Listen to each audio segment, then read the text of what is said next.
नमस्ते। Welcome to house my state, एक channel जहां हम जाते हैं देश के विभिन्न स्टेट्स में और एक्सप्लोर करते हैं यहाँ की हिस्ट्री, ज्योग्राफी, इकोनॉमी और हर वो फैक्टर जो स्टेट के कल्चर को इम्पैक्ट करता है। हमारा मिशन है कि हम आपको हमारे सभी स्टेट से मिलाएं और भारत की यूनिटी एंड डाइवर्सिटी को और स्ट्रॉन्ग करें। इस सीरीज में हमारा पहला स्टेट है।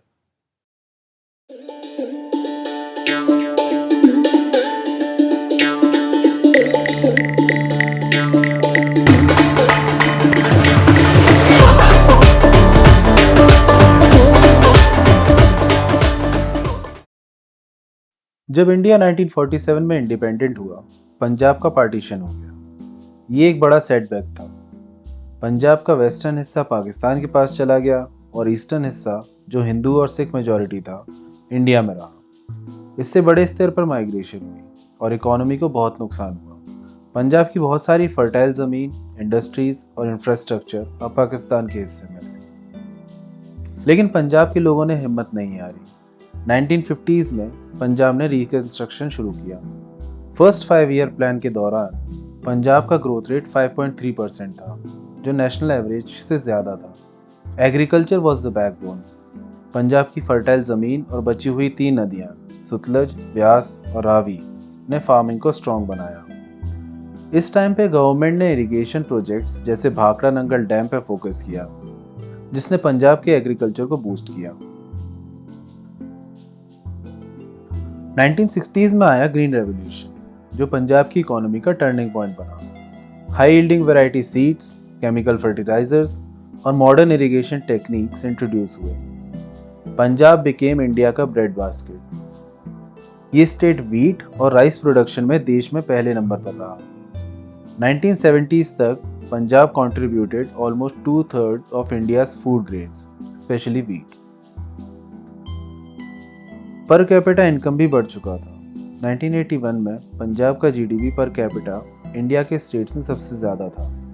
गवर्नमेंट ने सब्सिडीज दी, जैसे फ्री इलेक्ट्रिसिटी और किसानों के लिए पानी, जिसने फार्मिंग को और सपोर्ट किया।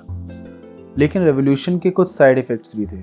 पानी और फर्टिलाइजर्स के ओवरयूज़ ने सॉइल और ग्राउंड वाटर लेवल को नुकसान पहुंचाया, जो आगे चलकर प्रॉब्लम बना।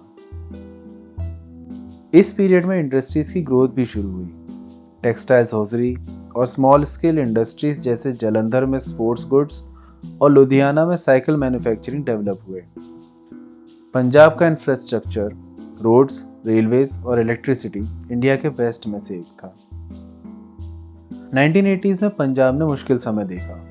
सेपरेटिस्ट इंसर्जेंसी और मिलिटेंसी ने इकोनॉमी को अफेक्ट किया। वायलेंस और पॉलिटिकल इंस्टेबिलिटी की वजह से इंडस्ट्रियल इन्वेस्टमेंट कम हुआ। पंजाब को बॉर्डर स्टेट होना भी एक चैलेंज था, क्योंकि पाकिस्तान के साथ टेंशन्स ने ट्रेड और डेवलपमेंट को रिस्ट्रिक्ट किया। इसके बावजूद एग्रीकल्चर स्ट्रॉन्ग रहा, लेकिन ग्रीन रेवोल्यूशन के नेगेटिव इफेक्ट्स दिखने लगे। Soil degradation, water table depletion और व्हीट राइस साइकिल के ऊपर ज़्यादा रिलायंस ने डाइवर्सिफिकेशन को मुश्किल किया। पंजाब की इकोनॉमी अब काफ़ी ज़्यादा एग्रीकल्चर डिपेंडेंट थी, जो रिस्की था। पर कैपिटा इनकम में भी डिक्लाइन शुरू हुआ और 1990s तक पंजाब टॉप स्टेट्स की रैंकिंग में स्लिप करने लगा। 1991 में इंडिया की इकोनॉमिक लिबरलाइजेशन के बाद पंजाब की इकोनॉमी ने मिक्स्ड रिजल्ट्स दिखाए। जब इंडिया का ग्रोथ रेट बढ़ा, पंजाब का ग्रोथ स्लो रहा। 1980s से 1990s तक इंडिया का जीडीपी ग्रोथ पंजाब को ओवरटेक कर गया। स्टेट्स जैसे महाराष्ट्र, गुजरात और हरियाणा ने पंजाब को पर कैपिटा इनकम में पीछे छोड़ दिया। पंजाब के इंडस्ट्रियल सेक्टर ने स्ट्रगल किया। फ्राइट इक्वलाइजेशन पॉलिसी के विड्रॉयल और चीपर चाइनीज गुड्स ने लोकल इंडस्ट्रीज जैसे होजरी को हिट किया। मिलिटेंसी के बाद इन्वेस्टर्स में हेजिटेशन बढ़ चुका था। सर्विस सेक्टर में ग्रोथ हुआ, स्पेशली टूरिज्म। अमृतसर के गोल्डन टेम्पल और चंडीगढ़ के मॉडर्न आर्किटेक्चर ने टूरिस्ट को अट्रैक्ट किया। आज 2025 में पंजाब की इकोनॉमी इंडिया में 15th लार्जेस्ट है। पंजाब पर कैपिटा जीडीपी के मामले में 1981 में नंबर 1 पे था, लेकिन अब 17th रैंक पे है। एग्रीकल्चर अब भी इम्पोर्टेंट है, लेकिन चैलेंजेस भी हैं। फार्मर इंडेटनेस एक बड़ा इशू है। 2019 के रिपोर्ट के हिसाब से 2 सालों में 900 से ज़्यादा किसानों ने सुसाइड किया। फर्टिलाइजर्स के ओवरयूज और स्टबल बर्निंग ने एनवायरनमेंट को हार्म किया है। ग्राउंड वाटर लेवल्स काफ़ी लो हैं। पंजाब ने डाइवर्सिफिकेशन ट्राई किया, जैसे हॉर्टिकल्चर और डेयरी, लेकिन स्लो प्रोग्रेस है। इंडस्ट्रीज में टेक्सटाइल्स, स्पोर्ट्स गुड्स और लाइट इंजीनियरिंग पंजाब के स्ट्रॉन्ग पॉइंट्स हैं। टूरिज्म भी ग्रो कर रहा है। आज ताजमहल से ज़्यादा टूरिस्ट गोल्डन टेम्पल देखने आ रहे हैं। फिस्कल सिचुएशन टफ है। सब्सिडीज और लैक ऑफ टैक्स रेवेन्यू ने बजट डेफिसिट को बढ़ाया है। गवर्नेंस इश्यूज और इंफ्रास्ट्रक्चर डेवलपमेंट में लैग भी एक प्रॉब्लम है। पंजाब की गवर्नमेंट ने पॉलिसीज़ जैसे पंजाब एडवेंचर टूरिज्म पॉलिसी और इलेक्ट्रिक व्हीकल पॉलिसी लॉन्च की है, लेकिन इम्प्लीमेंटेशन स्लो है।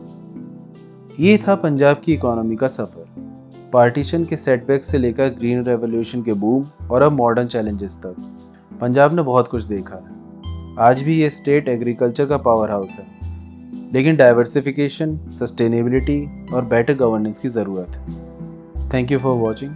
फिर मिलता है।